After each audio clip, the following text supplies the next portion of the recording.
هەرچی خۆی درێ دکتۆری ژن ئەوە تۆی پیاوی لە گەرێلکەی ژنی لە مختبەر تێکەر کرێ ئەو جا لە ناو ڕەخوی دانرێتەوە پێی دەرێ لۆت دەکەم. ڕۆژانە ئێستا چەند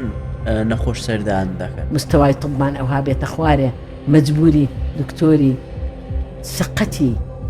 جیرانان بێت ئەمە نام لەنا ئەنفال. دەبارەی وەسیەت نامەکەت کە لە کتێبەکەشت نووسیت لە کۆتاییەکەی وەسیەتم کردیان مردم نەمهێنەوە ئەو وڵاتە یەکەکمان لێ هەرکەوی دەبی دایپەرۆسین تۆ لە خاری چاتیمەوە وردە وردە دەرمدا ئەچ دەکەی لەوێ هیچ ناکە دەستی پانکە دیتەوە هەتاکو و سۆشیال دەیژێنی.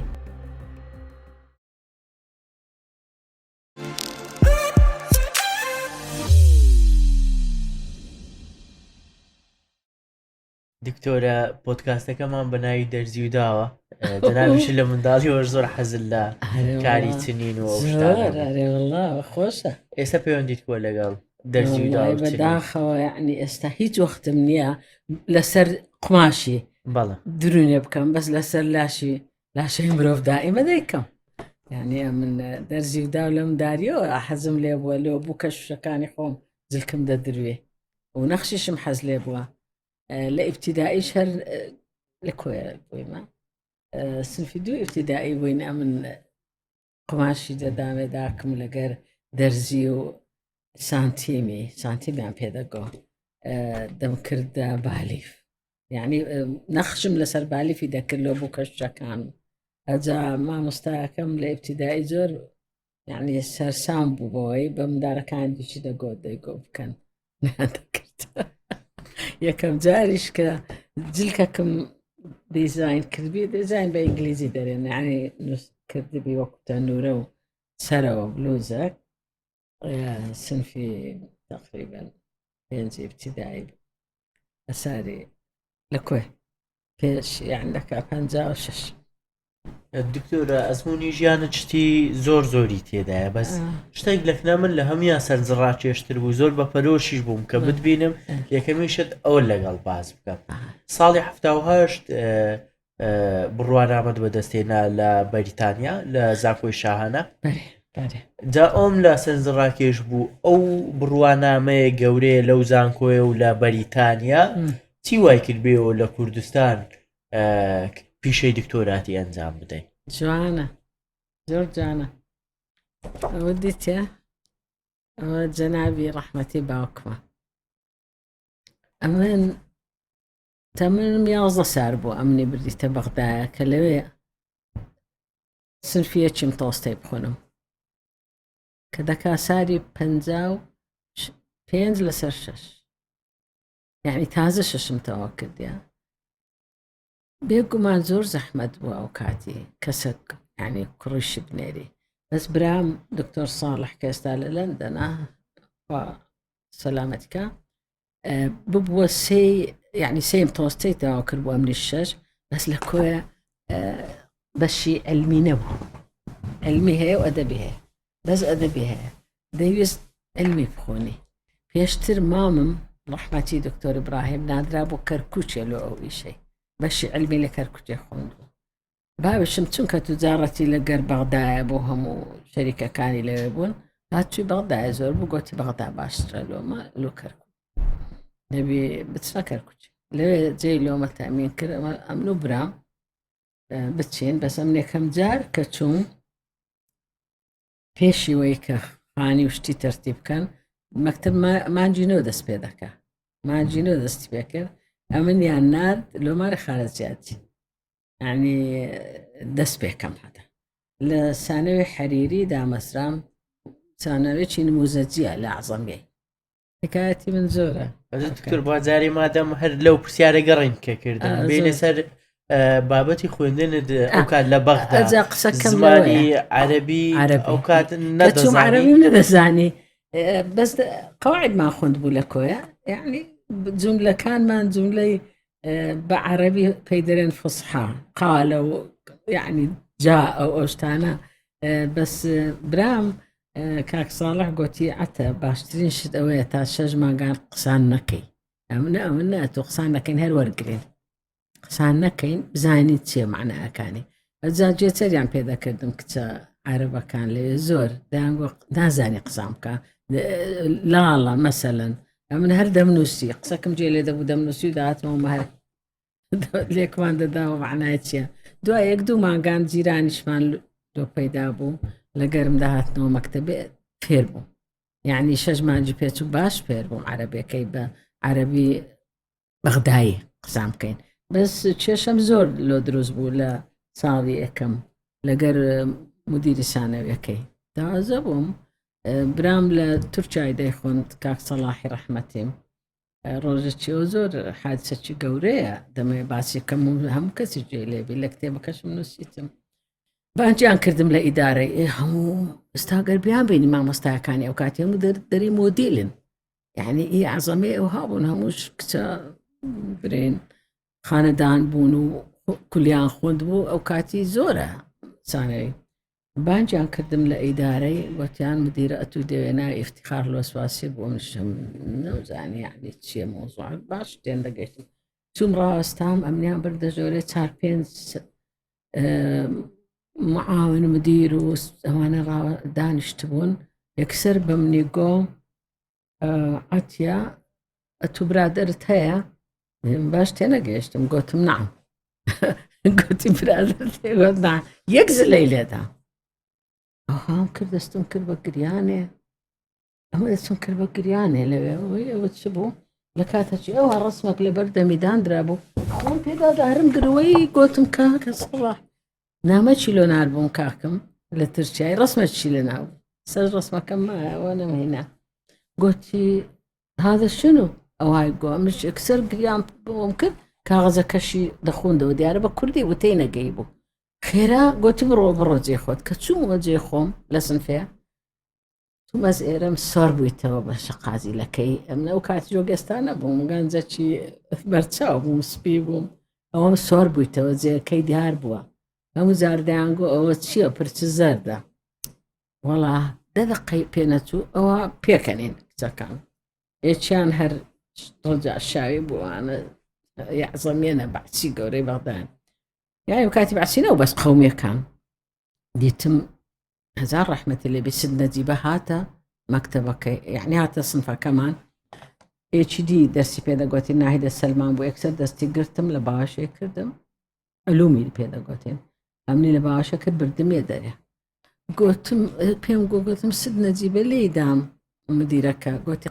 قەیدینێ دووبارە سەری ماچ کردم گوتی ڕاستە چووینە ژۆری مدیرەکەی گوتی ئەمنەوە هاتیمە اعتیزاری لێ وەرگری عەتیە مندارە گوتی عەتیەوە فێر نەبووە تۆ های لێ بکەی ئەوجا نەجیبە چەیەک قاد سەرافی بۆ قاد سەرافەیەک لە تجارە گەورەکانی بەغدایە بوو برادەری بام بوو لە شەری کاتشتێ گوتی گوتی قەیدی نییە گوتی نایە اعتیزاری لێ بینەوە وەرماچ چونکە ئەمن یعنی زۆر مفاجئەکی گەورە بوو کەس لەی نەدایم ئەو شەقازی لەم لەو پێکەوت وەڵا هەموو مدیرە ئەوان هاتن دەستیان لە باشە کرد باشیان نام گوتیان مەی خالف تێیگەیان بوون با بۆ برایتی چ زوانی ئەتو دەرەی برادەری هەیە من ئەو شتانە چ جوان وەی لێ هات ئەمن بوومە شتێکی زۆر مهم لەناو مەکتەبەکەی دائیمە مەسئولی تەڵەبان بووم جارێ سەورەی 4 تەموز نەبوو قسە دکتۆرە ئەدی لە ڕۆژنامەی ئەو کاتی قوتابخانەکان لە یەکێک لە ڕۆژنامەکان نووسرا بوو سەلاحدین ئەیوبی سەرکردێکی عەرەبە البطل العربي صلاح الدين الأيوبي هو بوينة سنفي سي وكاتي والله دو سي أحسن أم ديش كأهم ديت نعلم مسؤولي الطلبة مسؤولي الطلبة سوري ساري تموزداهات بو شوم بمدرسي عربي مقوتهم لو نسرع أو عندك المعرض عندك ركز شتشي دانوسي أو زاد زريدتش عن نوسي وهركز مقالي خوي هيك قلو قومي أنا باسي صلاح الدين يكربو صلاح الدين الأيوبي البطل العربي أوها بيدات شبوكا قدسي رزقان كردو والله مش دانشتم نوسينا كم كرقوتم نابي دبي بيت أخواري غلط دبي البطل الكردي والله أبوه مفاوضات ودانشتنو آخري هاتي نسألوا إبا وقلت يعني البطل الإسلامي إيقوتم قول ما البطل العربي بس أنا عندك بەجێتەر بوومە من لەم داریە بەش ڕاتیە دکتۆرە لەسەر ئەوانەی ئێستا زۆر کوردی خۆشمان هەن پێیان وایە کە سەلاحدین ئەیوبی سەرکردێکی کورد نەبووە دەڵێن کورد نییە. نەخێر دوای ئەوە سەلاحەدین ئەیوبی کە دنیای گرت لە جمرەی ئالی بابان بوو ئەوە دوور و درێژە. سەلاحەدین ئەیوبی هەموو بەتەڵەکانی لە دەور و پشتی بوون و کە ئەو هەموو شەڕیان کرد و خۆ من زۆر جار ڕخنەی دەگرم. شێخیش جارێکیش مەقالەتی جوای لەسەر نووسی بوو دەرێ سەلاحەدین کە سەرکەوت بوو ئەلبەتە العەرەبی ئەگەر سەر نەکەوتوە دەبوو الخائن الکوردی وانە ئیشی کوردان هەروایە. سەلاحەدین هەرچی نێزیی بوو لە کتابەکان بخۆنەوە کورد بوون سیقەی بەوان دیکە نەبوو. دیارە کتێبی سەلاحەدین دەزانن بەس ئێستا ئەنواعی فەلاسیفە هەیە هەموو دەرن عەرەبن. فەلاسیفەی دنیا کە لە ساڵان 200 هیجری فەیلسوف بوونە داخلی ئیسلام بوونە دەرن عەرەبن عەرەبی چنە. دکتۆرە لە نۆتێک لە کاتی ڕاپەڕینەکە بزانم ئیشی کامیرەمانیت کرد بوو ئەدیکو ئەرێ وەڵڵا کابرێت هەبوو ئەو کات ئەم کامرم سێ پێ بوو. سوالەکە هەموو قەلبمدا لەرزی لە خەفەتان ئەوە ببینینەمەوە ئەمن ئەو کاتی کامێرەم کردیە کە ئێستا ئەو ڕسمەن نیشان دەدەم من گرتیتم ئەوە بەمنداوی ئەوە لە 57 ساڵی 50 ئەوە هەیە ئێستا هەموو کەسەیتی کوێیە مندار هاتینە دەرێ کاکە کامێرەمانم کردیە بەس ئەوەی کە زۆر ناخۆشە ئەمەی کورد هەندێک عەرەبی پێدەرن متەهەور هەڵەبەزین وێنە لە ڕانی کامێرەکانم پێ بۆ هەموو ڕسمم گرتو لە ڕێ چونکە بە 12 ساعتمان پێچوو لە ڕاپەڕین هەتا گەیشتینە ڕانی دوور و درێژە حکایەتەکە زۆر وەڵا لە کاتە یەکێک لێم نێزیک بووە دوور توش ڕدێن تەیە قەیدێنە ڕدێندارێک گەنجەک بوو ڕاز ڕای کێشا گوتمەوە چییە ئەو گوتیەوە بردی گوتیەوە چ دەکەی کو دەبی ڕسمان بگری وایە مەمنوعە ئیسلام حرامە گوتمە توقت چییە وەڵا کامێرەی بردم ڕاز ڕای کێشا ئەو شریتی تێدا بوو کامێرەی ڤیدیۆ بوو ئیدی بردی ئەمنش لە دوی ڕۆیشتم بزانم چێ دەرکەوت ئیسلامیەکانن ئەو کاتی نازام عایدی چێ هەیان بوو کامێرەی بردم ئەوی دیکەشم نیکۆنیشم پێ بوو دوایە تا خەبەرمدا ئەولا کامێران سبەینە لۆهینامەوە بەبێ فیلمەکە بەتاڵ زۆر ناخۆش بوو ئەو شتە. ساڵی 92 کوردستانتان بەجێر بەرێ ئەوجاکە چوین و ڕێ و دوایە بە سلایدات دەمگرت و هەندێکم سلاید مای ڕێیەکەی ڕێی مەرگ بوو دۆڵی شەهیدان ئەمە لێ زۆرمان پێ 4 ڕۆژ دوور درێژە نووسیتم ئەوجا گەیشتینە ئێران و ئێلاخیرهی 5-6 مانگ لە ئێران بووین و لەوێ ئیشم کردیە لە تاهران و یعنی لە خەستخانەی بیمارستانی میرزا کوچوخان ئەو فترەی بە سیچمان پێنیە شادوشمان پێنیە کە چوم لەوێ تەقدیم کردوەوە من خەریجی بەریتانیامەوەمە مقابلەکرا وتیان ئەخدەبی شادت پێبی پێم نییە وتم بنووسن وەڵڵی نووسی بوویان لە کولێمە لەشی بە 3 ڕۆژان جوابەکە هات ئەمن 4 ڕۆژ بدەوام دەکرد دیارە جوابەکەیان لۆ هاتبوو تەسەڕفیان لە گرم گۆڕا ڕئیس قسمەکە بانجی کردم و خانم گوتی خانم دکتۆر شما باید اینجا کار بکنی گوتم وەڵا من هەلوێمە تەسجیل بکەم لە نەقابەتان هەتا ئیش بکەم ئەبدەی بچمەوە سنەندج لەوێ نەمار مندارم و هەمویان یعنی لەوێ پێشوازی کراینە لە سنەی پێدەرە نوستانی کوردستان لەمە پێمان پێویستمان پێم الحاصل کورتیکەمەوە ئەمرم دەرچوو لەوێ 5 مانگە من لە بیمارستانی ئەوەی ئیشم کرد تەوحیدی پێدەرن بیمارستانی تەوحید لە سەنەندەز ئیشی زۆرم کرد جەماعەتی کورد دەهاتن و لە مەریوانە و کو ئێستا دکتۆرەکان پێوەربووینە بە میلەتی کورد ئەنفالیان کردن ژنی کورد ئەنفال کرایە پێت برێم لۆ چونکە لە 1995 عملیاتی قەیسەریان لۆ کرایە زۆر ئێکیان 2 یا 3 زیاتری نیە ئەوجێکی دەمری و دوی کە شەلە لەو ملی ئەو هایە وەڵا شەلەل بووە هەمووی چونکە نازان دەریهێنن تەماشام کرد زۆر عملیات قەیسەری کرایە تەرتیباتەکەم کرد لەگەرم دیرەکەی گوتم ئەگەر بێت و ئەمن بتسمع ماريوان هفتهي الروجك يعني من اللي تعين بويما قلت يدورة قلت ما خدتشم هتا بزانا أرجع عالمك باش قلت وكامل لويما دهاتن مثلا عمليات قيصريان لو كردينا دو يكسر بوريكانيا داخستينا يكردا قلت بوريم داخراوا قلت أدي أقر إيدي دويس أي كم وقت قلت كودا كريتوا تو بوريد قبات كردي هي تدي النابي جاو برنامج بهوش مهنا أنا وبرنامج نابي بوري عن داخل نابي وقت ساري نوتو يكا كتي استوى هذا كان استوى كرد لي قومانا كليرة ليرة لك كتشل سليمانية هرتشي أخوي دري دكتوري جن كوتي تجاني أو أفرثانا عملياتي عندك عمري بيستو يكسارة أو رؤية فقلو من هاتيا دوزارنا نشترقري سيزيريان كراي استوى سقط ونايبتو ودور درجة دبي كتاب ملسر نسيا دواء كتابة كم طبع دبي أو أنا ما كرت هات وكيل وزير قلت يعني أتوي دواء في شوي بقرين وما نجهز له بس قلت تسوى دي سان شكاتم لك لا كل شكاتي عن كربو زارت يعني لبي مارساني توحيد قلت يعني أو إيش ما يراقرتي أمن إيش مراقرتين سون كم بارم ورنا دقر وكو إيرا سيمي برايفت هموش دهاتنا كنا من شو وروج أو إيش يبكى دمكو بابا وتانا والله وزير هات قلت شوم قلت مخيرة قلت جاري بخير هات ندكم برسيارم هيا قلت فرمو قلت خانم دكتور چرا پول نمیگیری هر يعني اتلو پاره ورناگریم معاشك معاشيان تعين كربو والله قلت احتياجي پول ندارم آقا بيستم بيني وانش فقير قلت بيدنا مضمدة كان اشتركان مديرك فيلي بوزاران فيلي كاني كبريان كردبون سنفي سيكل يطببو كلا جنوب بر الله كردن حتى قيش بونا طهران ودوايا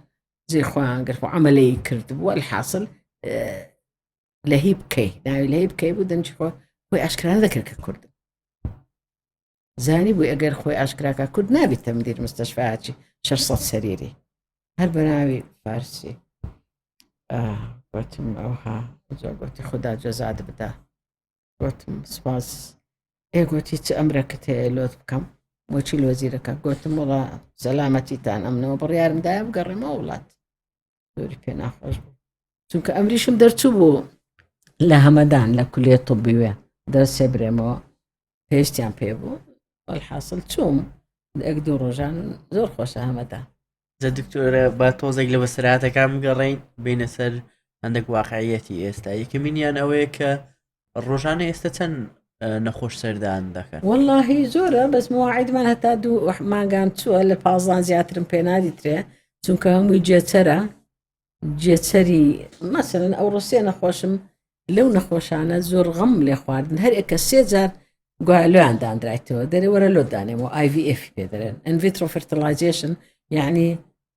تۆی پیاوی لە گەرێلکەی ژنی لە مختبەر تێکەر کرێ ئەو جا لە ناو ڕحمی دانرێتەوە پێی دەرێ لۆ دەکەم پێی نارێ ئەوە نەجاحەتی لە سەتای پازەژنی ئەگەر مختبەرەکی زۆر پێشکەوتوشمان هەبی ئەگەر شادەش دەبی شادیان نییە شادیان نیە بۆ عالمەی فێر بووین ئەو بیستارە چەتیمەکی عەرەبی لێیە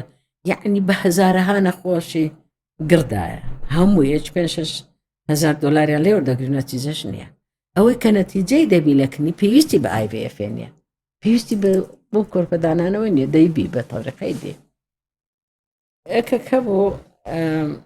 کە هاتمەوە لە ئینگلتەرە لە 2004 هاتن ئیتورکەکان بوو لەسەر چلیداننا بۆ هات نەکنم پێی ناوێ ناویان بینم پێی ناوێ گوتیان ئەگەر ئیشمان لەگەر بکەی ئەمە مەرکەزمان هێنایە مختبەرمان هێنایە 2004 منەوە مختبەر حازرم کردیە تەڵەبم کردیە بێتن لە خۆ مستەشار بوومە لە ئەنجومەنی وەزیران جێم لۆ چا کردیە لە خەسخانەی ڕزگاریەوە دوور و درێژە و ئەو قسمم دامەزراندەوە چونکە تابقی دوو ئیژنام بوو بردیان بەولێکان بردیان چاوەڕوانی جیهازی دەکەین ئەوش پێم گوتمەمە بەبەلاش دەیکەین لە میلەتی خۆمان عالم فەقیرە ستان کردیان گۆ وتی ئەتۆ گەر یارمەتیمان بدەی ئەمەش یارمەتیان دەدەین جیهازمان هێنایە باش ما چوون مختبەرەکەم دیتن مختبەریان هەبوو مختبەری میکرۆسکۆپ بۆشتانە نێزیش بوو لێ مەم لەو بەری جاتەمە ئەوانش لە فڕعی چلینە وڵات نێزیک بۆ 12 نەخۆش لەو نردە لە عیادەکەی خۆم ئەوەی سەر ڕێکۆیە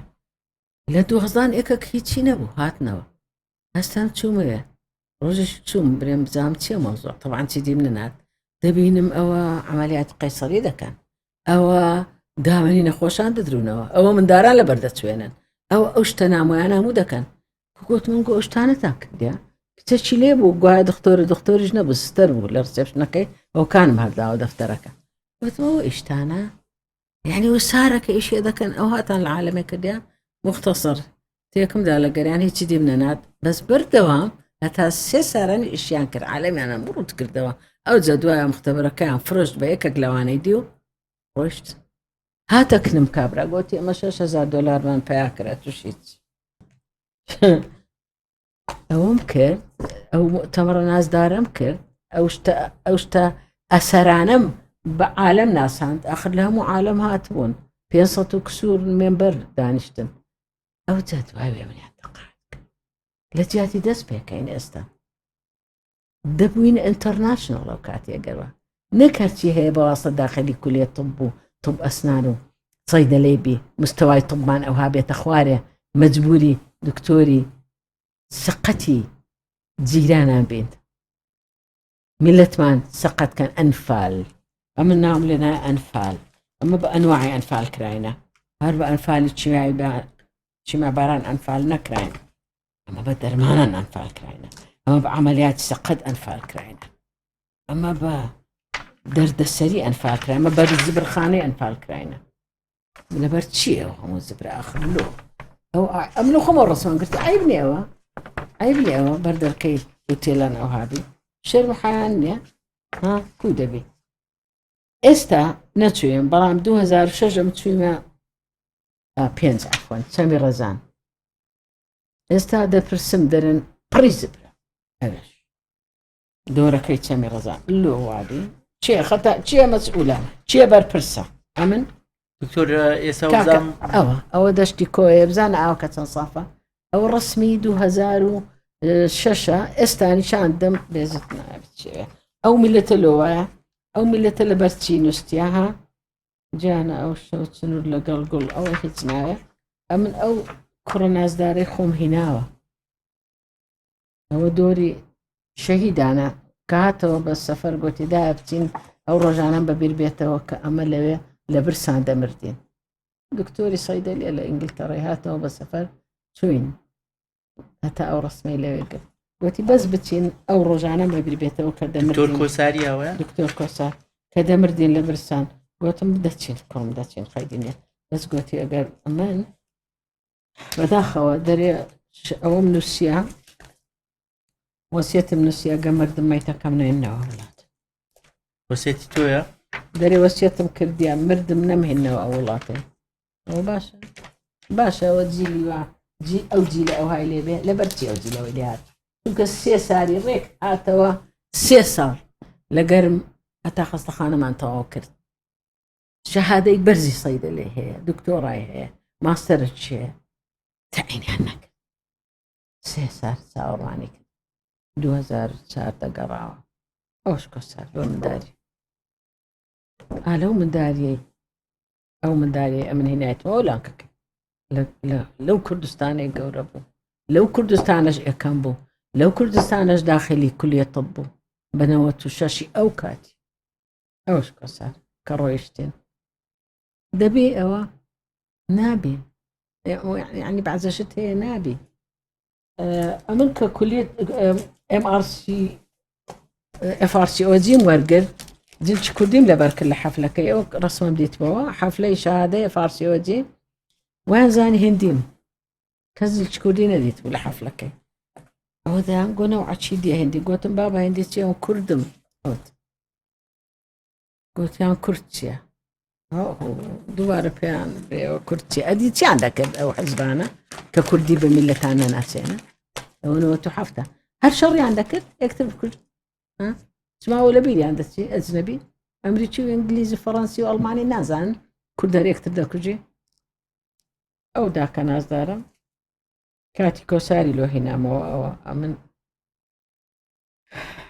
قسكبو كوسارتو لو هنا لساري حفتا أو هش تيجوي تخرج كم أو كوسار أو ذاك أو لندن دكتورة سرباغي خشكم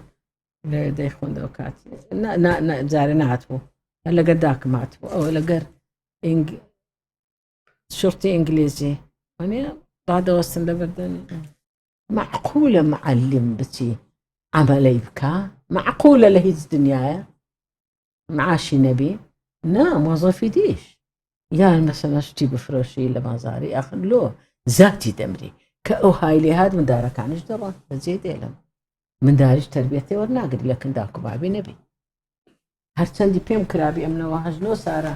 ئەوەندە موظفەی تعینم کردیان ئەگەر لە خۆم نەبی جلکەچی پێ بکڕم نامەوێت چونکە شتم زۆرە نامەوێت بێم عاش بن ئەو مۆزەفانەی خۆم گوناحە دەژیان منداڵان پێ دەگەینن نابێن هەر خۆم لەبیر بی یعنی ئەو معنای چییە ئەو میلەت برێ وەڵا بێم عاشم کۆ دەبێ آخر میلەت بێم عاش بی نابی ئەو کۆسارە من بە گچکەی لە کنجنەی فەڕەنسی بوو چوون بیهینمەوە ژنە فەڕەنسیەکە گوتی وەرەوە تەماشای ئەو تەلەفۆنێ لۆ تو دەکات دەرێ کەم مام کەم تێکمی هۆم ئەوە دەدیرەوە ڕستم گرت چونکە ئەمنەر دایم کەمیرەم هەر پێ بووە لێرەدا کە هاتمەوە مارە بابم لە 2003 تازە هاتمەوە 2003 تەماشام کرد ترێەکانە تا ئێستاش ترێ هەردەگرن هانێکە یعنی مارە برامی تێدا بوو دڵم خۆش بوو کە جێی مارە بابم چۆل نییە نەک مارە با پیرم نارێ مارە بابم ئیتر دوایەوە بوو ئێستا هەروە خزمەتی دەکەین بۆ میلێتن لەبەر خاتی تاریخ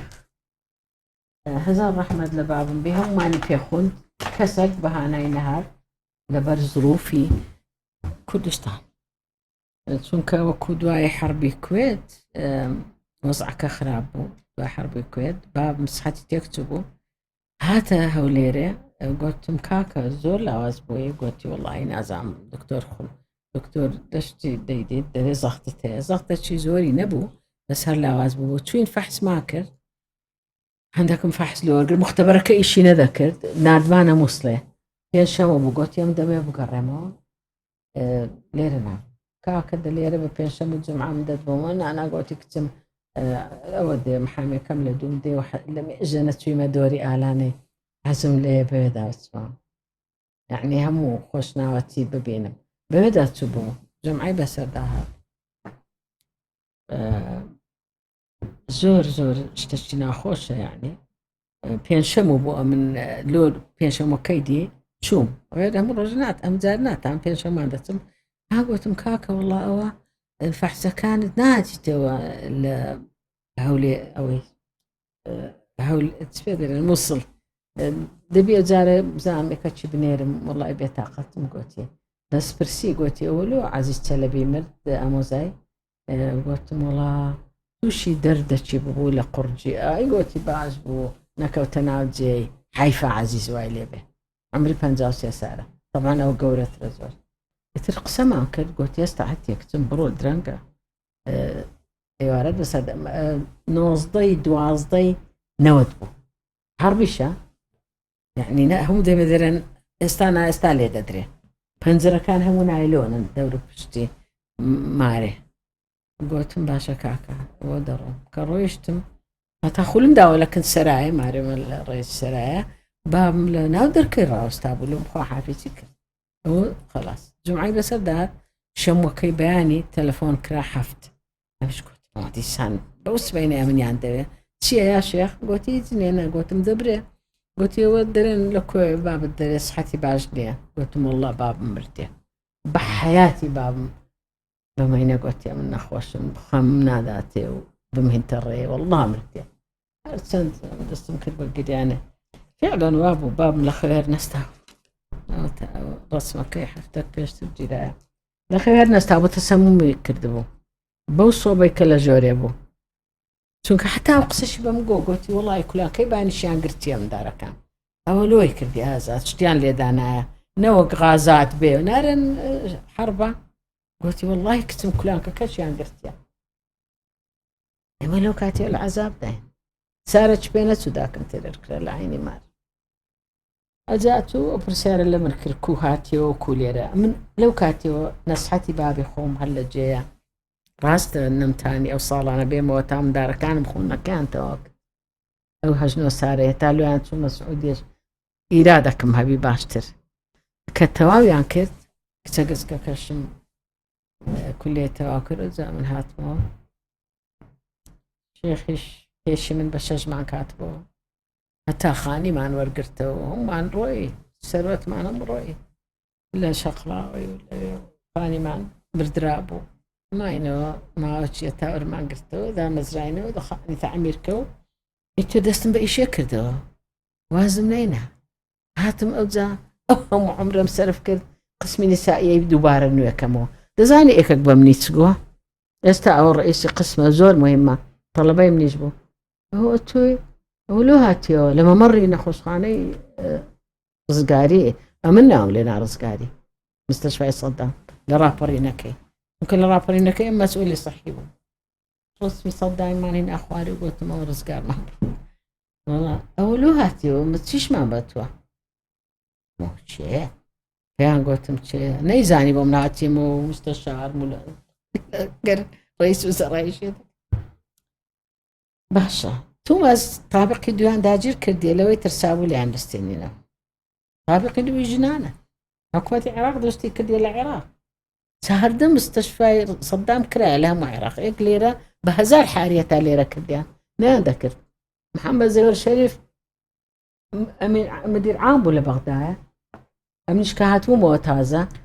حولت شي زوري دا أمنش هلا قريب وما تا قراري عن دالي ردرس كرا هتا مدينة طب لي ردرس كرا يعني خاص خاني رزقاري دو ساري بيتشو تواب كاري على دكتورة نزيكي شي صال دبيتن بشي دكتوراتي دكي بنيازي وني كواز بيني هتا آخر روجي أقل إيش بي بكري دوني عمليات تشقورم كديا دو جراح ملقرا هردوك FRCS عربن كرد أو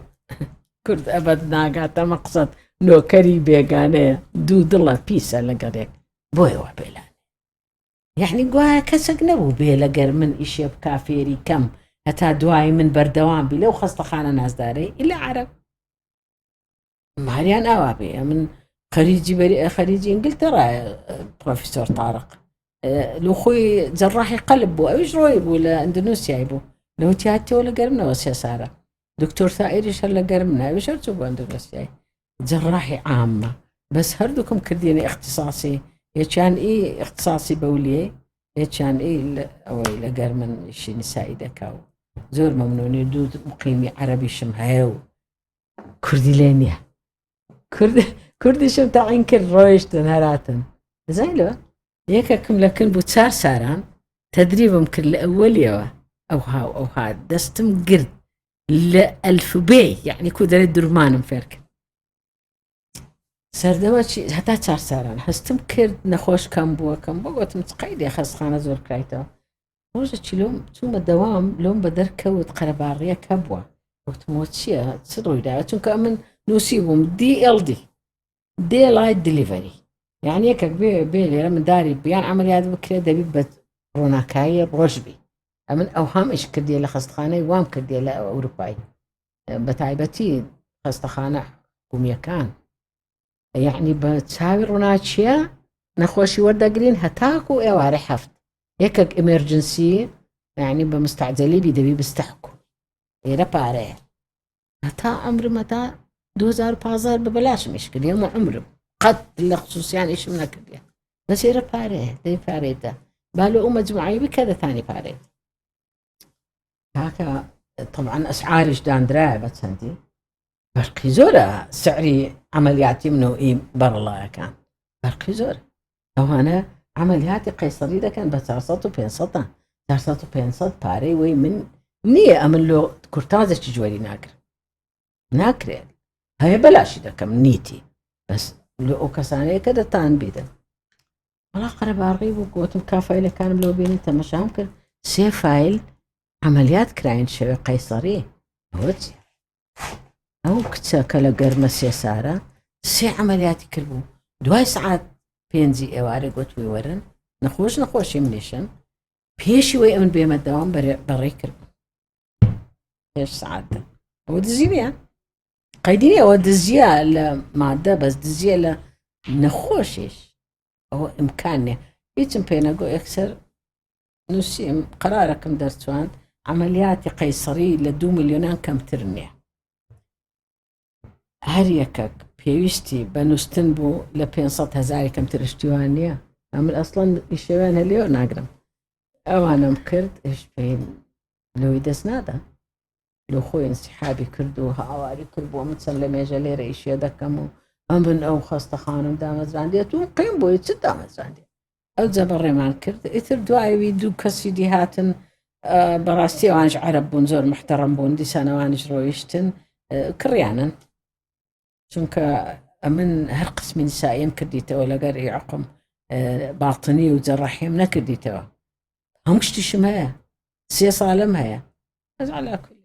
پێویست ناکە دانیشتنمەتی خۆمان بکەین چونکە 50 سەریرم قەپات کردیە ئەوەی لەسەر جادەیە بەدەها ناتان با برێم زیاتر لە شەریکات هاتیە و ئەنواعی نەفەر هاتیە و با تەواویکەین و خۆ عەلی کوڕی مارم بوو عەلی ملیۆنێرەکە ئەوەی کە مرد عەلی پێیان دەگۆ عەلی قەمبۆر عەلی خۆم کرد بووە مزەمێت عەلی سماقە چەندەها جار هات و پارەی لە بەردەستی دانام خەلاسی کەین خەستخانەکە گوتم لۆ چمە ئەم بیستەریرم هەیە تا ئێستا دوو کەسی لێنی ئەوەی تەواو ناکە دکتۆرە دەربارەی وەسیەت نامەکەت کە لە کتێبەکەشت نووسیتت لە کۆتاییەکەی هەر هەمان وەسیەتت هەیە هیچم نەگۆڕیە بەس ئەم پێشترش گوتیتم یعنی ئەوەی هەمە بەناوی کچەکانە و بەعزەشتیش بەناوی کوڕمە و کچ وەکو برێی یعنی نێزیکترن لە داک و بابیان وانە دائیمە دوعای لە خۆم دەکەم لە کاتی نووسنی هەر نەستمەوە وەک بابم خۆشە یعنی محتاجی کەس نەبی لۆ هیچ ئەمنیش هەر دوعای لۆ شێخی دەکەم هەر لەسەر پێی خۆی بمێنێ و نوێژی خۆی بکەوە ئەمنیشە بمەتا ئەو هەیە یارمەتی بدەم عمری کورت و درێژش بەدەست خوایە ئەمە باپیرە گەورەمان 113 ساڵیە چێ درێمش 100 ساڵ ناژێم بەهیوایەوەی تەمەن درێژبی بەڵام لە شێکی ساڵ چوومە لای ئەو پیاوە محتەڕەمەی ڕاڕەسمەکەتان نەخاندەم زۆرم پێخۆشە کازم چی لێ هات هەزار ڕەحمەتی لێبی لە چێیە ئاتە دڵزاری شاعر دڵزار من ئەوە مقابلەم کردیە و ڤیدیۆکەشم مایە و زۆر سوالم لێ کرد جوابی دامەوە و گوتی بابت لە من 2 ساڵ گەورەترە پێکەوە چوو بووینە مەکتەبێ بەس قسەکانی هەموو لۆ کردم یعنی ماڵی 14 بام ئیوی وابزەم 18 گوتی دائیمە لە سف دەرسەچی دەبینین بزر بووە بەبانی دابانە و بان دەڕۆیشتەوە باوەشی داچی ئەم بە ناو ناکەم کرایم ناکعاتیم هەر ئەوی هەبووە لە داچێ خۆی بەس بابم بووە جا باسی باب میلۆ دەکردمەمیش دەمنووسی دوای ئەو مقابلەی من هەندەی پێنەچوام لێ خۆی کرد زۆر باس کرد سوالەکەی دیت جواب دەمەوە دەرەی پەشێمانی نەخێر پەشێمان نیم کە هاتیمەوە چونکە گەر ناتمامەوە میلەتی خۆم بەو نوعی نەدەناسی ئێستا ئەمن ناسیم لە زانیم لە بەرچی ناگەینە مەقسەد لەگەرێک پاکنینە یەکەکمان لێ هەرکەوی دەبی دایپەرۆسین لە ناوی بەرین ئەو ئەرزە کۆنە هەوارە خەلائقی کۆچە بەچ گوتم هیچ کەس تەماحی سووری نەبێت لە ژێر چادری شێن 2 گەز خاک و 3 گەز جاو مستەخۆڵێکە لیباس و پێخەف و ڕایخ تا دەگاتە سەرین ئەو چێوی گۆ حاجی قادر کەس هیچ دەبا وڵای ئێکە چی جوانی نووسی بوو دوونێ دەرێ چیدی قەبران مەڕازێنەوە چونکە هەر ئەوەنگۆ نییە لە بن ئەو قەبران ئەوەش دنیایەکە لە بنوێ ئەتو قەبری خۆت دەڕازێنەوە ئەوی دینای ڕازێنتەوە یعنی قەبر ڕازانەوەش بۆتە مۆدە ئێستا ئیشمان بوویتە ئەو شتانە بە مردیان هەر برین یەکێک مردبی نەمابی تێکی بەجێهێشتبی لە بۆ خێروبێری ئەو خاک و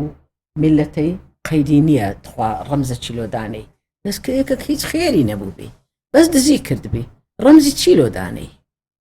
دکتۆرە من هیچی وام نمایە ئەگەر شتێک هەبوو بیە من ئاماژەم پێ نەدا من زۆر مەمنونتان دەبم ئەگەر یعنی پێشوازی هەر کەسێکتان کرد دائما ئامۆژگاری بکەن واللهی جیلی مندارەکانمان زۆر سەقەتن نەدەزان قسام بکەن نەدەزان زمانی کوردی برێن ڕۆژ نییە ئەمن ناخۆشیم نەبی لەگەر ژنان زەواجم کردێ لۆ زەواج چیە من نازانم زەواج چیە یان دووسێ کەلیمەی ئینگلیزی دەزانی دەیرێ عیبە خۆ ئەخلاقەر ئەوە نییە ئەتوو دانیشی